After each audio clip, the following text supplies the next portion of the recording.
भारत में कई ऐसी गुफाएं हैं जो मानव जाति के प्राचीन काल में रहन सहन को उजागर करती हैं। इसमें कोई दो राय नहीं है कि हमारे पूर्वज गुफाओं में ही वास करते थे। हमारी जीवन शैली से जुड़ी इन गुफाओं की सैर हमारे लिए एक नया उत्साह लेकर आती है। भारत के लगभग हर राज्य में कुछ न कुछ गुफाएं तो जरूर हैं, जिनका अपना अलग ही इतिहास, संस्कृति, आध्यात्मिकताएं और उनसे जुड़ी प्रसिद्ध कथाएं प्रचलित हैं। दुनिया के अलग अलग क्षेत्रों में गुफाओं से जुड़ी अलग अलग मान्यताएं हैं। रोम के लोगों का मानना है कि गुफाओं में परियां और जादू टोना करने वाले रहते हैं, तो यूनान के लोगों का मानना है कि उनके देवी देवता वहां रहते थे। इसी तरह गुफाओं का इतिहास काफी पुराना है। पाषाण युग में जब मानव जाति धीरे धीरे विकास की ओर कदम रख रहा था, तब उनका निवास स्थल गुफाओं में ही होता था। लेकिन अगर आपने हमारे YouTube चैनल टॉप 5 बेस्ट को अभी तक सब्सक्राइब नहीं किया है तो इसे सब्सक्राइब कर लें और वीडियो के अंत में अपना विचार कमेंट बॉक्स में जरूर लिखें। आपने कई गुफाएं पहाड़ों पर बने हुए देखे होंगे, जिन्हें पहाड़ों के मजबूत चट्टानों को खोद कर बनाया गया था। पर गुफाएं सिर्फ पहाड़ों पर ही नहीं होते, ये जमीन के नीचे भी बनाई जाती हैं और कई गुफाएं तो प्राकृतिक भी हैं। तो चलिए आज हम ऐसी ही कुछ प्रसिद्ध और अनोखे गुफाओं की सैर पर चलते हैं, जहां आप प्राचीन काल से जुड़ी कुछ पहेलियों को आसानी से सुलझा पाएंगे। नंबर 1, डाकू गुफा, उत्तराखंड। देहरादून अपनी शांत वादियों के लिए प्रसिद्ध है, लेकिन ब्रिटिश शासनकाल में ऐसा नहीं था। देहरादून में डाकुओं का डेरा हुआ करता था। कहा जाता है कि अंग्रेजों के समय में डाकू डकैती करने के बाद बचने के लिए इसी गुफा में छिपते थे। इन डाकुओं में डाकू सुल्ताना और मान सिंह का नाम शामिल है। रॉबर्ट्स केव देहरादून से करीब 18 किलोमीटर दूर हरे भरे जंगलों के बीच स्थित है। यह गुफा करीब 650 मीटर लंबी है। इसे गुच्चू पानी और इडाकू गुफा के नाम से भी जाना जाता है। इस गुफा से पानी की धाराएं निकलती हैं, जिस कारण बरसात के समय यहाँ जाना बेहद खतरनाक है। ब्रिटिश शासनकाल में अंग्रेजों के छक्के छुड़ाने वाली डाकू सुल्ताना का दायरा उत्तराखंड तक था। कहा जाता है कि रॉबर्ट्स केव में डाकू सुल्ताना और मान सिंह छिपते थे। इस गुफा को रॉबर्ट्स केव नाम ब्रिटिश शासकों ने दिया था। ऐसा इसलिए क्योंकि इस गुफा में डाकू छिपते थे। गुफा के रास्ते बेहद रहस्यमय थे, इसलिए डाकू अंग्रेजों के हाथ नहीं लग पाते थे। गुफा के अंदर नदी भी बहती है, जिसमें बरसात के सीजन में पानी काफी बढ़ जाता है। वैसे यहाँ हमेशा घुटनों के नीचे तक ही पानी रहता है। इस पानी में चलना अलग ही अनुभव का एहसास कराता है। यहाँ कई रेस्टोरेंट भी हैं। गर्मी के सीजन में यहाँ पहुंचकर पर्यटक नदी में नहाने का आनंद भी लेते हैं। नंबर 2, एलिफेंटा गुफाएं।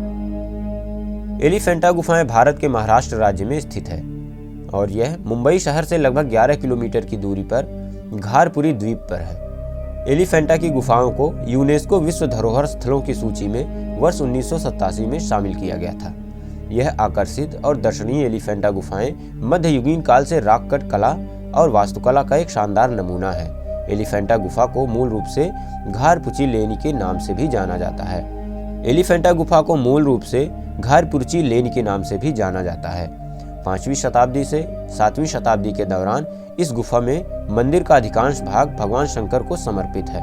एलिफेंटा गुफा को 2 समूहों में बांटा गया है, जिसका पहला भाग हिंदू धर्म से संबंधित 5 गुफाओं में बांटा गया, जबकि दूसरा भाग बौद्ध धर्म से संबंधित 2 गुफाओं का एक समूह है।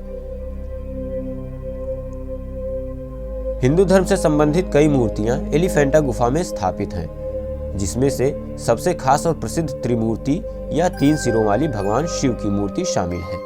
इस मूर्ति को गंगाधर नाम से भी जाना जाता है, जो कि गंगा नदी के धरती पर उतरने की अभिव्यक्ति के रूप में जानी जाती है। नंबर 3, अजंता और एलोरा की गुफाएं। अजंता और एलोरा की गुफाएं विश्व में बहुत लोकप्रिय हैं। इनसे जुड़ी कई रहस्यमयी बातें हैं जो इन्हें काफी खास बनाती हैं। उनके आश्चर्यजनक मंदिरों, मूर्तियों और नक्काशी को देखने के लिए दुनिया भर से लोग यहाँ आते हैं। आपको बता दें कि इन मंदिरों के रहस्य अभी तक नहीं सुलझ पाए हैं। ऐसा माना जाता है कि अजंता और एलोरा की इन गुफाओं और मंदिरों का निर्माण सामान्य नहीं है। दुनिया भर के प्रमुख वैज्ञानिक अभी भी अपने शोध में लगे हुए हैं। एलोरा की गुफाएं महाराष्ट्र में औरंगाबाद जिले के पास स्थित हैं। एलोरा की इन गुफाओं का निर्माण चरणांदरी नामक पर्वत को काटकर किया गया है। एलोरा की इन गुफाओं को 20,000 साल से भी ज़्यादा पुराना माना जाता है। ऐसा माना जाता है कि एलोरा की इन गुफाओं का निर्माण शाश्वत नामक राजा ने करवाया था। एलोरा की गुफाओं में कुल 34 गुफाएं और 34 मंदिर हैं। यहाँ 12 बौद्ध मंदिर, 17 हिंदू मंदिर और 5 जैन मंदिर हैं। पहले बौद्ध मंदिरों का निर्माण कराया गया और फिर हिंदू मंदिरों का, और अंत में जैन मंदिरों का निर्माण किया गया। ये हिंदू मंदिर हिंदुओं के लिए तीर्थ स्थल भी रहे हैं। इन मंदिरों में कई आदि मूर्तियां भी हैं, जिससे पता चलता है कि एलोरा की इन गुफाओं को और भी बड़ा बनाया जा रहा था। एलोरा की गुफाओं की तरह अजंता की गुफाओं में भी कई रहस्य हैं। उनका भी पूरी तरह से खुलासा नहीं किया गया है। अजंता की गुफा पर वैज्ञानिक अभी भी शोध कर रहे हैं। अजंता के नाम से ये गुफाएं पूरी दुनिया में मशहूर हैं। कुछ लोग तो प्राचीन काल में इन्हें एलियंस द्वारा बनाने की भी बात करते हैं। नंबर 4, उंडावली गुफाएं। आंध्र प्रदेश के गुंटूर नगर में स्थित उंडावली गुफाएं सबसे रहस्यमय गुफाओं में से एक हैं। यद्यपि उंडावली गुफाएं भारत में स्थित अन्य गुफाओं के समान ही हैं, तथापि इसमें विशेष अनूठापन भी है। कृष्णा नदी के तीर पर स्थित यह कई लघु गुफाओं का एक समूह है। ये गुफाएं गुंटूर नगर के अंतर्गत होते हुए भी विजयवाड़ा नगर एवं आंध्र प्रदेश की नई नवेली राजधानी अमरावती के समीप स्थित हैं। ऐसा अनुमान है कि उंडावली गुफाओं का उत्खनन राजा विशुकुंदी के राज में 4वीं से 5वीं शताब्दी के मध्य कभी हुआ था।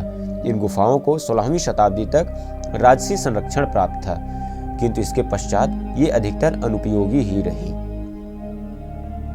स्वतंत्रता के पश्चात भारतीय पुरातत्व सर्वेक्षण विभाग ने इसे अपने संरक्षण में ले लिया और इसे राष्ट्रीय विरासत घोषित किया।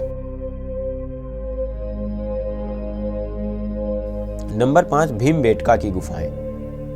अगर मानव जीवन के इतिहास और सबूत की बात की जाए तो आप और हम यह बात काफी अच्छी तरह से जानते हैं कि हमारे पूर्वज आदिमानव थे, जो कि गुफाओं में ही रहा करते थे। उस समय ना तो भाषा का विकास हुआ था और ना ही किसी और तरह के संसाधन का।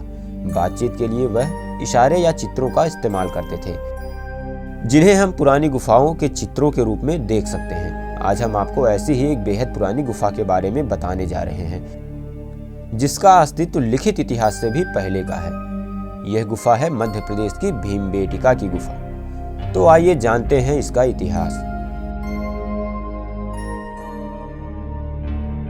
भीमबेटका मध्य प्रदेश के रायसेन जिले में स्थित है, जिसे हम भीमबेटका रॉक शेल्टर के नाम से भी जानते हैं। भीमबेटका अपनी हजारों सालों पुरानी गुफाओं की वजह से जाना जाता है। ये गुफाएं भोपाल से 46 किलोमीटर की दूरी पर दक्षिण में हैं। गुफाएं चारों तरफ से विंध्य पर्वतमालाओं से घिरी हुई हैं। इसके दक्षिण में सतपुड़ा की पहाड़ियां शुरू हो जाती हैं। भीमबेटका गुफाओं की विशेषता यह है कि यहाँ चट्टानों पर हजारों साल पहले बनी चित्रकारी आज भी मौजूद है। आज भी यहाँ तकरीबन 500 गुफाएं मौजूद हैं। साथ ही भीमबेटका क्षेत्र को भारतीय पुरातत्व सर्वेक्षण भोपाल मंडल ने अगस्त 1990 में राष्ट्रीय महत्व का स्थल घोषित किया था। इसके बाद जुलाई 2003 में यूनेस्को ने इसे विश्व धरोहर स्थल घोषित किया। भीमबेटका गुफाओं की पहचान देश के सबसे बड़े प्रागैतिहासिक कला के खजाने के रूप में किया जाता है। भारत के प्रसिद्ध पुरातत्व विशेषज्ञ डॉक्टर वी.एस. वाकांकर ने इन गुफाओं की खोज की थी। 1958 में नागपुर जाने के रास्ते में अचानक से ही दूर की एक पहाड़ी से उन्होंने इन गुफाओं को देखा था। यह पूरी जगह पत्थरों और गुफाओं के साथ साथ सागवन और सखुआ पेड़ों से घिरी हुई है। यह मध्य भारत के पुराने स्थलों में से एक है। यह स्थान लिखित इतिहास के समय से भी पहले का है। माना जाता है कि यह पुरापाषाण और मध्यपाषाण काल के समय से है। पुरापाषाण वह समय था जब मानव ने पत्थरों से औजार बनाना शुरू किया था। मध्यपाषाण काल में इंसान ने आग की खोज की थी और धीरे धीरे खेती भी करने लगे थे, और यहीं से आधुनिक मानव का विकास भी हुआ था। इन बातों से हम यह तो अंदाजा लगा ही सकते हैं कि भीमबेटका की गुफाएं हमारे इतिहास की बेहद पुराने इतिहासों में से एक हैं। आशा करता हूं कि हमारी ये वीडियो भी आप लोगों को बेहद पसंद आई होगी। अगर आप हमारे चैनल पर नए हैं तो कृपया इस चैनल को अभी सब्सक्राइब कर लें।